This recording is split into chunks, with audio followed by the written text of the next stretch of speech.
Yo, kumusta? Ako nga pala si Tenten. At marahil di tayo lubos sa magkakilala. Gayon pa man ay samahan mo ako. Kasama mga tuktukeros, ay sama-sama tayong maglakbay patungo sa Atok Benguet. Saksihan ang ilan sa magagandang tanawin habang binabaybay namin na landas patungo rito. Alamin ang kakayahan ng mga three-wheelers habang binabaybay ang matatarik na kalsada tungo sa Mount Timbak, na ikatlo sa pinakamataas na highest mountain peak dito sa Luzon. At higit sa lahat, Hoy, ikaw ba yung pag-usap po? Sir, magandang gabi po. Magandang hapon po. hep hep hep. Pero bago yan, ay tara, samahan niyo ako sapagkat meron akong kwento.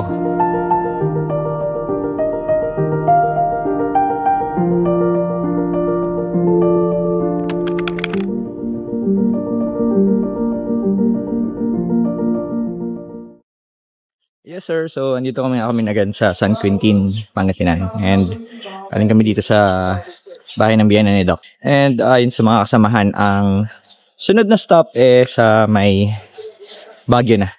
So, tagpuin daw natin si Yogurt Man. Anong gusto mo, Sir Jing? Nandito ka! Sheesh! Picture daw muna tayo. Let's go! All tucked away in the back of the room. Been lost for years, far away from the glory.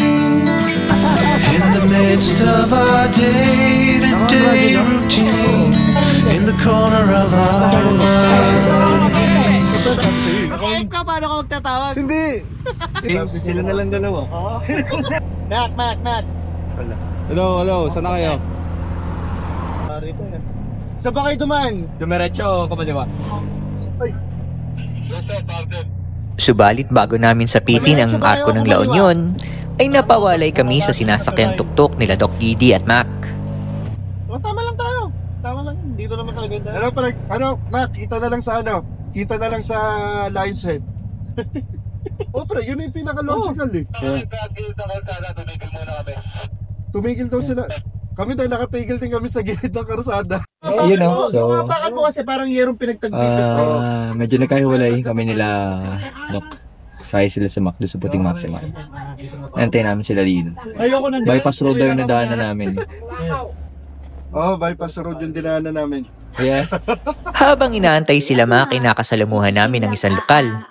At dito ay binigyan kami ng isang babala patungkol sa pagnanais naming tahakin ang Cannon Road patungo sa Baguio. So yung mga turista po, pinapadaan nila sa mga... Hindi dito. Sa Marcos. So, may nanghaharap po dyan? Meron, andyan o. Dito lang po? Pero kung nakalusot lang po kami dyan, okay. Cannon. Sa ngayon po, ang pinadadaan sa Cannon Road ay mga residente. May ID ka. Kahit di ka residente dito, kung may ID ka ng Baguio, pwede. Kung dyan sa Bandarian, parte rin ng Benguet, pwede ka. Ano? Yun o. Si Yogurt Man o. Yun o. Hello sir.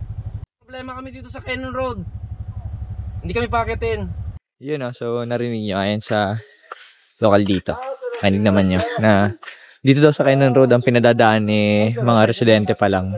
Mostly ng mga turista at ng mga nais mumakyat po tungo sa Baguio.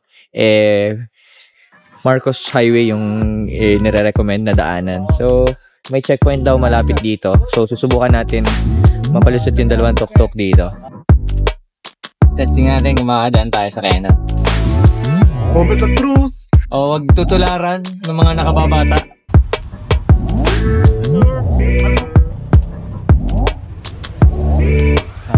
Thank you. Ito kasama po namin. Dapat po. So, pasok tayo sa Baguio. Ang lakas talaga ni Doc! Basic! Nakalusot kami! Dadaan tayo sa mga gitang daan. Yeah.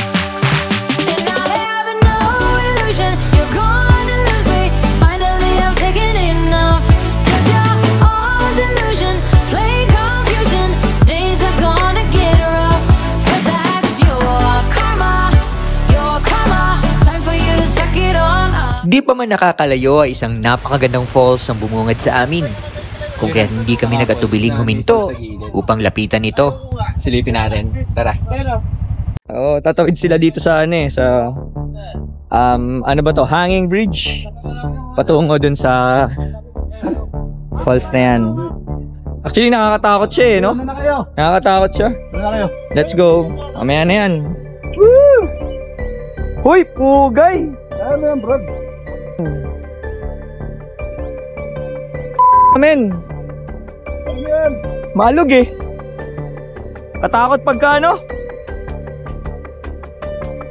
Pero mukhang kaya naman. Sheesh. Nakakalula. Hindi ko kayang tumingin sa baba. Ganda rin oh. Ganda rin. Tsaka pakita ko na lang sa inyo sa drone shot. Nagpapalipad ng drone ngayon si malapit na tayo sa dulo. Actually, makita ko sa inyo yung dinadaanan ha. Oo. Yan yung dinadaanan ngayon dito sa hanging bridge na to. Nakakatakot siya men. Sa tulad kong malulain, medyo tricky siya. Then, di ba? Pagkatapos ng hanging bridge, yun yung fall sa harap mo men. Solid no? May pa ano pa yan? May pa bahaghari pa. Sheesh! Let's go! Makailang sandali lang ay sa wakas.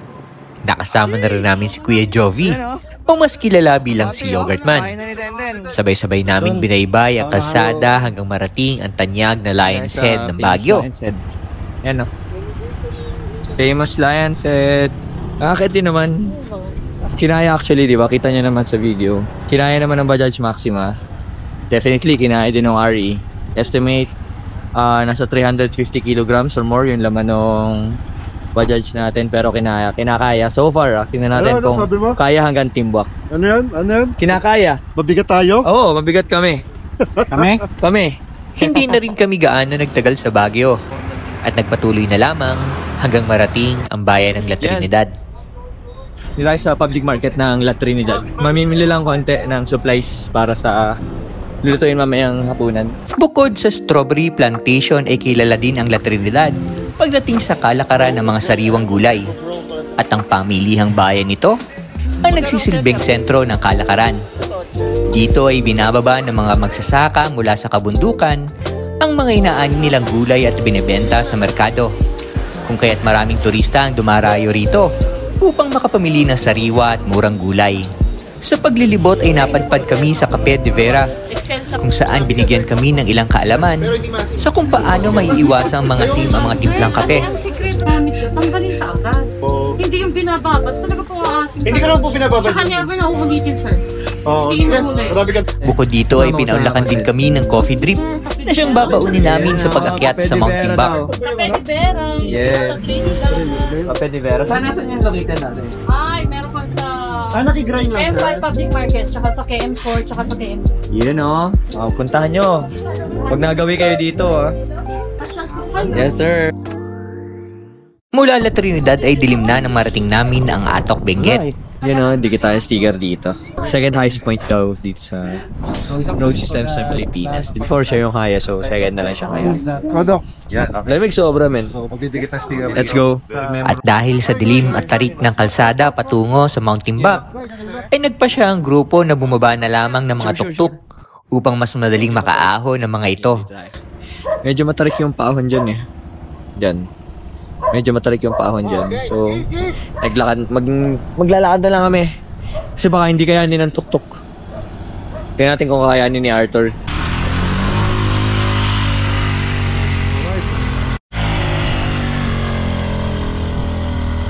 Sa kasawiang palad ay di na kinaya ng tuktok ni Yogurt Man na magpatuloy. Kung kaya't minabuti na lamang namin iwan ito. Buti na lang at sumaklolo din sila Ate Josie na tagapamahala ng homestay naming tutuluyan. Andito tayo sa homestay. Nakita niyo ba? Layo nung nilakad natin. Tingnan natin kung may mga footage mo kasama. Ang dami nangyari. Hindi ko na nagkakwento.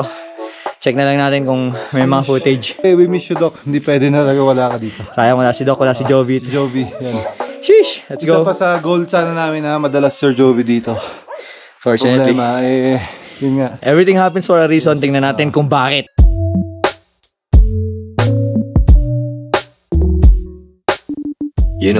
Good morning. So, nandito pa rin tayo sa Mount Timbuk. Actually, dito pa tayo sa homestay. And, time check this, 5 a.m. And, subukan namin patahan yung peak. Tara. Sheesh. Wala, madilim, pero sisimula na kami. Punta dun sa peak ni Mount Timbuk. Approximately mga 10 minutes daw mula dito sa homestay. At makalipas ang ilang minutong paglalakbay, ay narating din namin ang summit ng Mount Timbuk. Mount Timbuk na namin. Lakas ng hangin, sobra. So, time check it is 6:05 and unfortunately, makapal talaga yung ulap or fog dito sa area. So, hindi tayo bibigyan ng sunrise but still a good experience. Mamuntahan yung peak ng Mount Timbuk kasama si ate. Siya yung nag-guide sa atin dito. Yun lang. Peace, I'm out. Bago tuluyang bumaba mula sa summit ng Timbuk, ay di namin pinalampas ang pagkakataong matikman ng mga wildberries dito. Wildberries. Alis siya dyan. Matawis daw. Matawis na. Sheesh! So yun. Palis na kami dito sa Mount Timbuk. And kinaya ni Maxima makarating dito. So just to give a context, na-challenge si J4 kay Mac if kakayanin daw ba ng tuk-tuk, ng 3-wheeler specifically, ang makiat dito sa Mount Timbuk. And yun yung living proof. Si Maxine ni Doc Didi. And dun kami nagstay. Yan, dyan kami nagstay sa homestay ni ate. So, pauwi na kami ngayon. I'm not sure if may plans pa along the way, but ang alam ko, pauwi na rin kami. Hopefully, makauwi na kami by tomorrow morning sa Batangas. Peace! I'm out. Ay, ikaw ba yung pag-usap? Sir, magandang gabi po. Magandang hapon po. What po tayo na? Po? Bawal po president dito sa Baguio. Kasama po namin nasa harap. Ha? Nasa harap po. Nasunod lang po kami doon. Yung WP yun eh. Opo, kasama po namin. Kasama po namin. Ginagay po kami dito. Sa kanila, pwede. Pero sa inyo, bawal. Pababa na po kasi. Pababa na po kasi kami, sir. Sir, po. Ano po to? Renta? Hindi po. Ito yung ginamit nyo makyat dito sa Baguio? Opo. Saan ngayon dumaan po, sir? Kahapon po. Ay, dito rin po. Dito rin? Opo. Galing po kaming south sa Batangas, Tagaytay, Cavite. Anong oras kayo nakarating dito sa Baguio? Anong oras tayo ng tawagan? Mga lunchtime po. Opo. Kasama din po namin, sir, si siya po kasi taga La Trinidad. Ano po kayo, ma-issue po kayo ng ticket. Opo. Tricycle van. So, bawal sir talaga anywhere dito sa Baguio City? Ang ano lang po dyan kasi, kapag kunyari, pinamit nila. Opo. Pagsabihin mo sa borderline po namin, which is Marcos Highway, Rizal, Kenon Road, dapat supposedly, hindi nyo nagamitin to. Ipapark nyo na yan, tapos pag-commute na lang po kayo. Okay, pirmahan na lang po dito. Sige po. Ako po. Yeah, napirma na lang po dito. Let's go, pare. Kasi yung ng ating So, bawal Huwag kayo matigas ang ulo. Bawal daw. Ilang beses kong sinabi. Yeah, nagmatanda ka naman, pare. Hindi kayo nakinig sa manakakita. Pare, nagmatanda ka naman. Nagmatanda-text namin. Yan. Nakikinig kayo. Sheesh! Susunod to, alam mo na, makikinig ka na sa akin. Gago. Let's go. Tuloy ang bangin. Magkalaman po sa paghuli sa... Maglipad na tayo sa Fernand Park na siya. Pwede na magkala. Baguio trip na, Baguio! Baguio, yung sis mo nag-aabang. And if you really have on me, baby, get hold up, bro. How do you get it so wrong? Get it sometimes you're cold, on a big problem though.